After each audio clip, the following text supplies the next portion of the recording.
सच के लिए बेखौफ बेबाक जंग, वर्तमान क्रांति न्यूज़ 24 के संग। नमस्कार, स्वागत है आपका आपके अपने वेब चैनल वर्तमान क्रांति न्यूज़ 24 में, और मैं हूं आपके साथ गंगाधर पत्रकार। बहुचर्चित प्रसिद्ध हिंदू संत नरसिम्हानंद सरस्वती की एक वीडियो एक बार फिर सोशल मीडिया पर वायरल होती हुई हमारे पास आई है, जिसमें उन्होंने हिंदुत्व और इस्लाम के विषय में ओवैसी बंधुओं को भी पछाड़ते हुए व्याख्यान दिए हैं। और जगत जननी मां जगदम्बा के चरणों में नमन करता हूं। कुछ एक दो बातें हैं जो कहना चाहता हूं।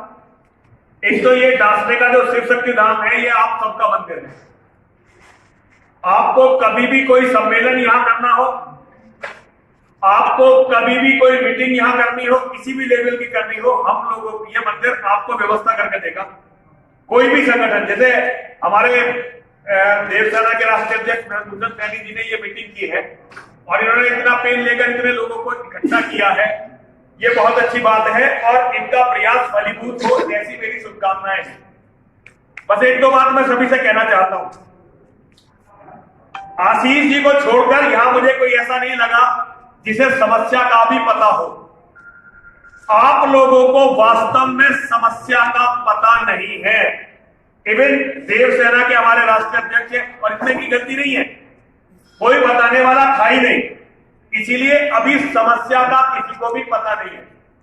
और समस्या में अभी इसलिए नहीं बताऊंगा कि अगर मैंने समस्या बताई तो भूषण जी की बात कर जाएगी और इन्हें ये लगेगा कि भाई इसे हमने इतनी इज्जत से बुलाया था और ये मेरी बेइज्जती। लेकिन मैं एक बात आपसे जरूर कहना चाहता हूं, कभी भी कोई मीटिंग बुलाइए, अगर राष्ट्रीय अध्यक्षों की मीटिंग है तो राष्ट्रीय अध्यक्षों की बुलाइए, आम कार्यकर्ताओं की मीटिंग है तो आम कार्यकर्ताओं की बुलाइए। पहले एक ठोस एजेंडा बनाइए और उस पर काम करिए। आप अगर राष्ट्रीय अध्यक्षों की मीटिंग बुला रहे हैं तो केवल राष्ट्रीय अध्यक्ष हो, और वो भी जो आपके साथ आना चाहते हो। हमारी हिंदुओं की हम धर्म संसद करते हैं, उसमें भी ये युक्ति के बजते हैं जो यहां बज रहे हैं, सब जगह यही होता है। मीटिंग खत्म होने वाली होती है तब भी लोग आते रहते हैं और पर्ची पकड़ाते हैं कि जब बोलना। एक टाइम पीरियड तय करिए कि मीटिंग 12 बजे के बाद जो आया भाई वो श्रोता तो हो सकता है, वो वक्ता नहीं हो सकता। ये तय करिए। अगर किसी को केवल अपना मुंह साफ करके जाना है, अपना गला साफ करके जाना है, ये तो मर्जी है। लेकिन अगर धर्म के लिए लड़ना है तो जिस दिन लड़ाई की कॉल है उस दिन किसी की अंत्येष्टि हो, किसी का जन्मदिन हो, कोई मर गया हो, कोई जिंदा हो, लड़ाइयां किसी के मरने जीने से नहीं रुकती। लड़ाइयां जब शुरू हो जाती हैं तो हर कीमत पर लड़ी जाती है।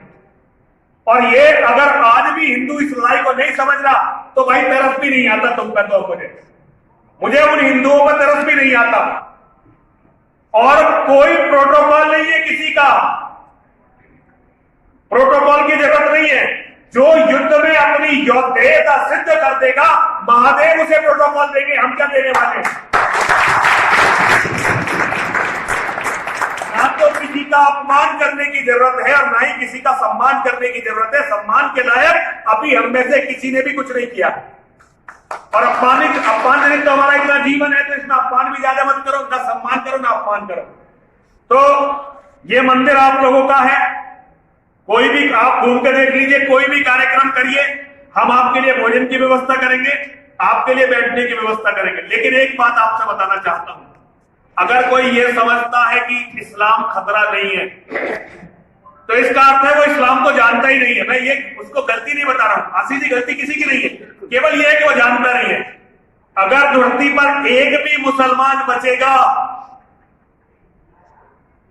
मैं आपको यहां बता रहा हूं, वीडियो के सामने बता रहा हूं, लाइव जा रहा है, अगर धरती पर एक भी मुसलमान बचेगा तो तुम्हारी बहनें, तुम्हारी बेटियां, तुम्हारे बच्चे सुरक्षित रहेंगे, दोबारा से वो सरवाइव कर जाएंगे। कई बार हमारे लोगों ने इस्लाम को उखाड़ कर फेंक दिया था, लेकिन वो इस्लाम को समझे नहीं। जैसे हमारे शिवाजी की बेटी है, यार मेरी मां, अरे मां नहीं है वो राक्षसनी थी। आशीष जी ने बताया कि उनका सिस्टम है, आप 100 ओवैसियों का कत्ल कर दो, आप 100 आजम खान का कत्ल कर दो, तो अभी इस्लाम का सिस्टम चलता रहेगा। नए नए ओवैसी, नए नए आजम खान बनते रहेंगे। मैं ब्रजभूषण सैनी जी का बहुत बहुत धन्यवाद ज्ञापित करता हूं कि उन्होंने इतना सुंदर प्रयास किया। जो मूलभूत बातों की बातें हैं, अगर संघर्ष चलता रहा, हम भी पहले दिन से इस्लाम के विद्वान नहीं बने। ये तो 24 साल नाक रगड़ रगड़ के रोज आज भी इस्लाम को जानने की कोशिश करता हूं, तो समझ पाता हूं थोड़ा थोड़ा। अगर सैनी साहब आपकी संघर्ष क्षमता इसी तरह रहेगी तो एक दिन आप सॉल्यूशन निकाल लोगे। सबसे बड़ी बात है कि संघर्ष लगातार चलते रहना चाहिए। तो मुझे आपको बहुत बहुत शुभकामनाएं, बहुत बहुत साधुवाद। आपके प्रयास के लिए बहुत बहुत साधुवाद। ये प्रयास लगातार करिए। लेकिन जो गलती हमने आज तक की है, क्योंकि आप तो उम्र में भी बड़े हैं और साधु है भैया, गिरवे कपड़ों में हैं, तो आपको हमारी बातों पर ध्यान देना चाहिए। अनुशासन लाइए। और जब हम लड़ने के लिए निकले तो कभी ये मत कोशिश करिए कि हमारे पीछे भीड़ होगी तो हम लड़ेंगे। हम अकेले खड़े हैं, हम अकेले अपने कॉज के लिए लड़ेंगे, अपनी जान देंगे और हमारे बच्चे हमारा बदला लेंगे। कमलेश तिवारी जी की मृत्यु के बाद उसका बदला इसलिए नहीं लिया गया क्योंकि उन्होंने अपने शिष्यों को बदला लेना सिखाया नहीं था। उन्होंने अपने शिष्यों को केवल धरने प्रदर्शन और राजनीतिक मुद्दों पर बात करनी सिखाई थी। मैं उनकी कोई अपमान नहीं कर, भैया क्षमा, मैं पंडित जी को अपने से बहुत बड़ा मानता हूं। पंडित जी के जीवन की जितनी वीडियो है उसमें मैंने उन्हें अपना शिष्य बताया था, लेकिन आज मैं उन्हें नमन करता हूं, उनकी स्मृति को नमन करता हूं। उनको जितना बड़ा सौभाग्य भगवान ने दिया धर्म के लिए अपने प्राण देने का, मेरी माँ और महादेव से यही प्रार्थना है कि जल्दी से जल्दी ये सौभाग्य मुझे भी मिले। लेकिन ये सिखाना पड़ेगा। अच्छा, एक और हिंदू की कमी पिन पॉइंट करना चाहता हूं। यहां जितने भी लोग हैं उसमें बहुत सारे लोग सत्ताधारियों को बचा रहे हैं। अगर धर्म को बचाना है, अपनी आजादी को बचाना है, तो सत्ताओं से टक्कर लेने की आदत डालो। ये पूरा क्षेत्र जानता है, जिसकी भी सरकारें रही हैं, नरसिंहानंद सरस्वती उसी से लड़ा। कांग्रेस की सरकार में कांग्रेस से लड़े, सपा की सरकार में सपा से लड़े, बसपा की सरकार में बसपा से लड़े और अब लड़ रहे हैं भारतीय जनता पार्टी से। अभी मेरा एक बच्चा बैठा हुआ था, उन्होंने कहा जी 1925 में एक संस्था बनी थी। हाँ भैया बनी थी, लेकिन उस संस्था का लक्ष्य था हिंदू राष्ट्र, और उस संस्था ने बना दिया भारत को मुस्लिम राष्ट्र। 2 मुस्लिम राष्ट्र बने उसी के सामने, पाकिस्तान, बांग्लादेश। क्या कर लिया संस्था ने? और उसके बाद अब ये पूरा भारत 2029 में अगर आप लोग कुछ नहीं कर पाए तो 2029 में भारत इस्लामिक राष्ट्र, क्योंकि मुसलमान प्रधानमंत्री पहला बन जाएगा।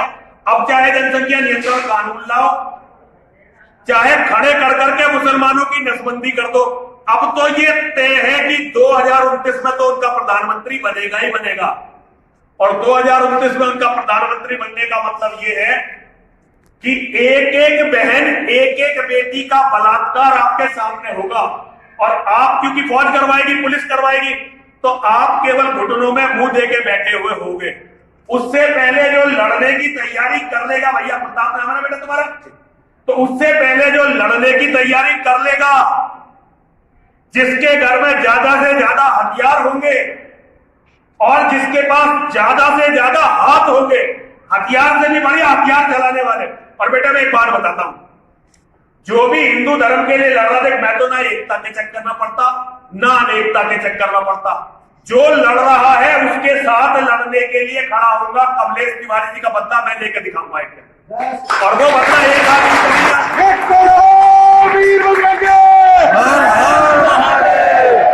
जिस विचारधारा ने कमलेश तिवारी को मारा है, उस विचारधारा को जड़ से खत्म करेंगे। ये पृथ्वी इस्लाम से विहीन होगी, ये मेरा संकल्प है। केवल इतना कहना चाहता हूं, जो लड़ रहा है, चाहे शंभुनाथ रैगर हो, शंभुनाथ रैगर के बारे में राजस्थान के डीजीपी ने कहा था कि मैं फांसी दिलवाऊंगा, और कोई बोला, मैं राजस्थान गया और जयपुर के पिंक सिटी के उसमें जो प्रेस क्लब है उसमें प्रेस कॉन्फ्रेंस करके कहा था, ये पागल हो गया है डीजीपी। ये कोई मजिस्ट्रेट नहीं है, ये न्याय को नहीं है, ये केवल एक इंक्वायरी की एजेंसी है, ये जुडिशियल एजेंसी नहीं है, ये पागल हो गया है। उसके बाद स्टेटमेंट रुके तो भैया हर लड़ने वाले के साथ है, किसी भी आदमी ने किसी भी जिहादी को मार दिया, उसके लिए कम से कम 1 लाख रुपया मेरे पास। अपने खाने के लिए रोटी है या नहीं है, इससे मत आकलन करो मेरा। कोई लड़ने चल रहा है, जेल जाने के लिए बिल्कुल तैयार खड़ा हुआ हूं, मरने के लिए बिल्कुल तैयार खड़ा हुआ हूं। इस कस्बे में 90% आबादी मुसलमानों की है, लेकिन फिर भी आपसे केवल इतना चाहता हूं, अपने बच्चों को बचा लो, अपने बच्चों को बचा लो, और अपने बच्चों को बचा लो कैसे ही करके, कुछ भी करना पड़े। दुनिया का सबसे बड़ा पाप है अपने वंश का विनाश होते हुए देखना। दुनिया के सारे पाप एक तरफ, लेकिन अगर वंश का विनाश हो गया तो इससे बड़ा पाप कोई नहीं हो सकता। मैं आज आपकी मीटिंग में हूं, आज के बाद जितनी भी आपकी मीटिंग होगी, मैं इस मीटिंगों में नहीं रहूंगा। कारण ये, कुछ लोग बाहर भी तो देखे, मैं जब बोलता हूं तो फिर लोगों को लगता है कि मैं बात काट रहा हूं। मैं किसी की बात नहीं काटना चाहता, लेकिन मेरे अपने अनुभव है, अब बोलने के लिए खड़ा हुआ हूं तो उन बातों पर बोल रहा हूं। लेकिन हम कितने ही एक दूसरे से असहमत हो, सत्य ये है कि हम भाई हैं। और ये शिव शक्ति रामदास का किसी को कोई भी कार्यक्रम करना हो हमेशा खुला हुआ है। आप पहले बता दीजिए, 10,000 लोगों तक के कार्यक्रम यहां बड़े आसानी से हो सकते हैं, और हम 10,000 लोगों तक की भोजन व्यवस्था 1 दिन की, 2 दिन की, 3 दिन की, जितने दिन का भी कार्यक्रम होगा हम करेंगे। वो कोई दिक्कत नहीं है। कोई लड़ो, हमें फ्री वाले वकील चाहिए ही नहीं, बिल्कुल वकीलों को इकट्ठा करने की भी जरूरत नहीं, लेकिन तुम लड़ो, हम पैसे देके मुकदमे लड़ेंगे, हम अपने लड़कों के लिए, लेकिन ड्रामेबाजों के लिए नहीं। पुलिस ने पीट दिया, साला मर गया। हिंदुओं में आदत होगी है, बच्चा कत्ल होता है, परिवार के लोग मुआवजा मांगने के लिए खड़े हो जाते हैं, नौकरी मांगने के लिए खड़े हो जाते हैं। हम किसके लिए लड़ रहे हैं? आशीष जी परिवार को मुआवजा मांगने लग गया, किसके मुंह से बचा के लड़ रहे? हम अपने आधार में कमजोर हो गए, बिल्कुल मन के अंदर प्रतिशोध लाओ। एक मरा है 20 मारेंगे, इसकी समझ लेकर खड़े हो।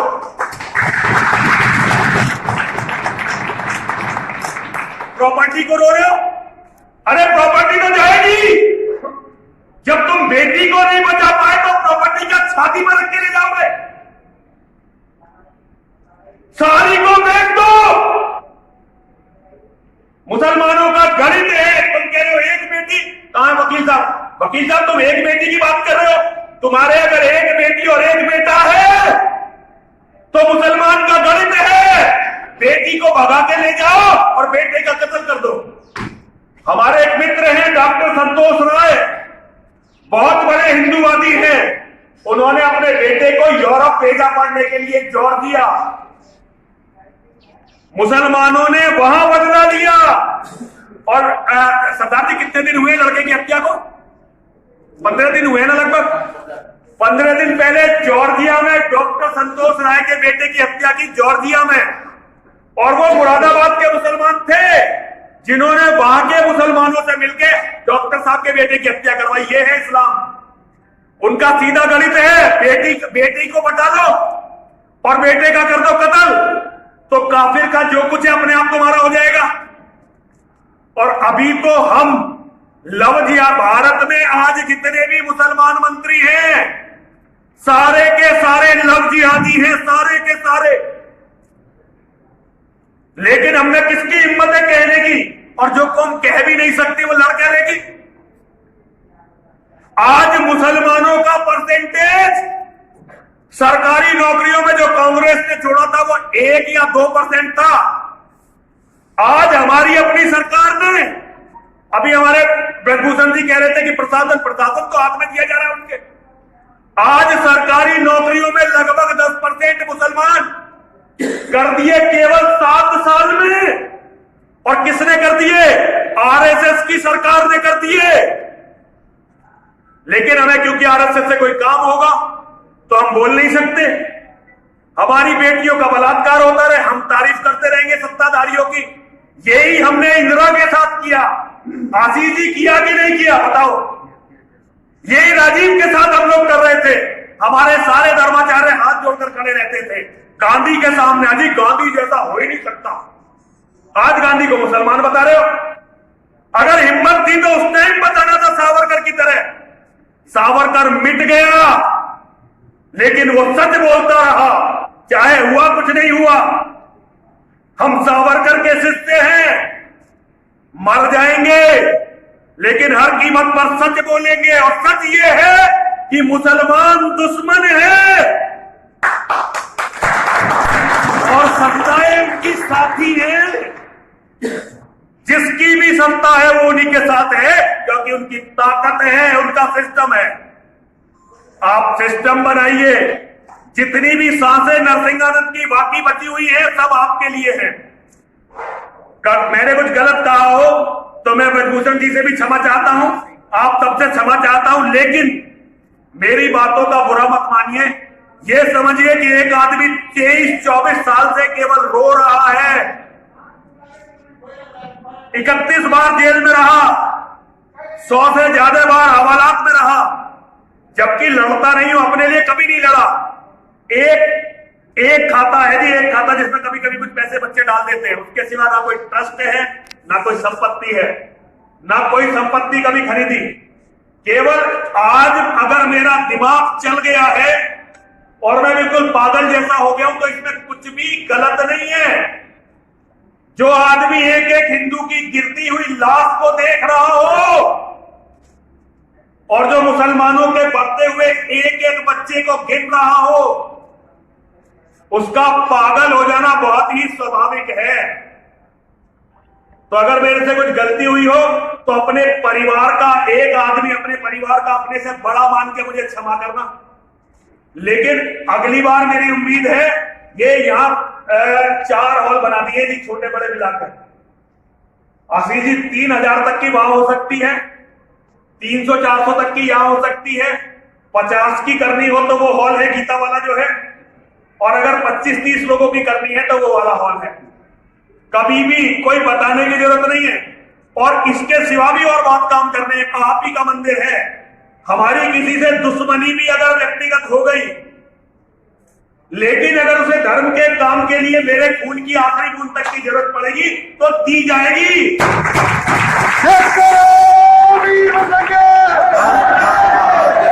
क्योंकि ये लड़ाई व्यक्तिगत होकर नहीं लड़ी जा सकती, हमें एक परिवार बनके इसको लड़ना पड़ेगा। और एक आखिरी संदेश है हर हिंदू से कम जो भी कर सकता हो 4 बेटे जरूर करो, और जिसके पास फालतू प्लॉट होना एक मकान से, उन प्लॉटों को बेच दो और हथियार खरीद लो, वरना महादेव की अवतार लेकर तुम्हें बचा नहीं सकते। मेरा 3 बार मेरे साथ बोलेंगे, बोलिए हर हर महादेव। आज के लिए बस इतना ही। जल्द ही मिलते हैं एक नई खबर में। तब तक के लिए गंगाधर का नमस्कार।